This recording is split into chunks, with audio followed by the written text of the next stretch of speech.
Hi, in diesem Video verrate ich dir, was ich nach 3 Jahren Smart Hula Hoop gelernt habe und gebe dir meine Top 5 Tipps für Anfänger. Wenn du Anfänger bist oder vielleicht darüber nachdenkst, mit Smart Hula Hoop anzufangen, dann bleib auf jeden Fall dran. Ich sage dir, worauf du achten solltest, damit du noch besser wirst. Tipp 1: Der Sitz des Smart Hula Hoop. Oft wird angenommen, dass der Smart Hula Hoop nur um die Taille geschnallt werden darf, um richtig zu funktionieren. Aber vielleicht hast du die Erfahrung gemacht, dass du so gar nicht gut genug hollern kannst. Tatsächlich kann das an deiner Körperform liegen, denn die hat Einfluss darauf, wo der Smart Hula Hoop platziert werden sollte. Wenn du etwas fülliger bist, wirst du eventuell mehr Kraft haben, wenn der Smart Hula Hoop etwas tiefer sitzt. Probier dich da gerne mal aus. Bei mir sitzt der Hula Hoop zum Beispiel am besten in der Mitte. So kann ich richtig hollern. Wenn es bei dir nicht so ist, dann ist das auch in Ordnung. Wichtig ist, dass du den Smart Hula Hoop mit den Segmenten an deine Körperform anpasst. Finde heraus, wo der Smart Hula Hoop sitzen muss, damit du besser trainieren kannst. Tipp Nummer 2 ist die erste Drehung und ich rede hier wirklich von der ersten Drehung, die ich oft unterschätzt habe. Wenn die Kugel nicht richtig rotiert oder man es falsch macht,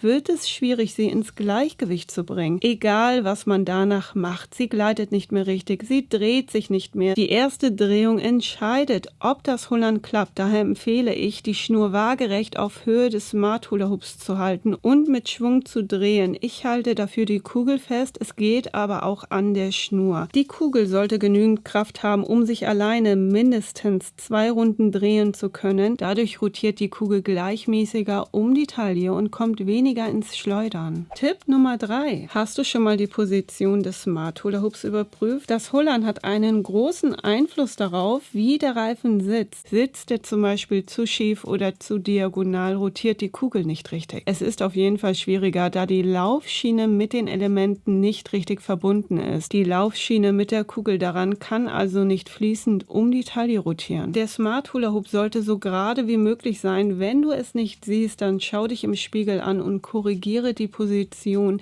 denn dieser kleine Fehler kann das Hollern verhindern. Von daher achte auf die richtige Position und starte erst dann, damit du auch besser hollern kannst. Tipp Nummer 4. Fällt dir das Hollern schwer oder hast du das Gefühl, dass es sehr anstrengend für dich ist? Dann könnte es daran liegen, dass die Schnur zu kurz ist. Die Länge der Schnur spielt eine entscheidende Rolle. Ist die Schnur zu kurz, bewegt sich die Kugel natürlich auch viel schneller um die Taille. Man muss sich viel schneller bewegen, was auch anstrengender ist. Ist die Schnur lang, braucht die Kugel auch viel länger, um sich zu drehen, was wiederum bedeutet, dass man viel mehr Zeit in der Bewegung hat. Mit der langen Schnur ist es auf jeden Fall einfacher zu hollern als Anfänger und es ist der bessere Start. Tipp Nummer 5. Sitzt der nicht zu locker? Ist eine Frage, die ich öfter lese, denn manche Menschen sind der Meinung, je enger der Smart Hula Hoop, desto effektiver ist er auch zum Abnehmen und es ist auch völlig egal, was wir unserem Körper damit antun, denn wenn der Reifen zu eng sitzt, können Verletzungen auftreten.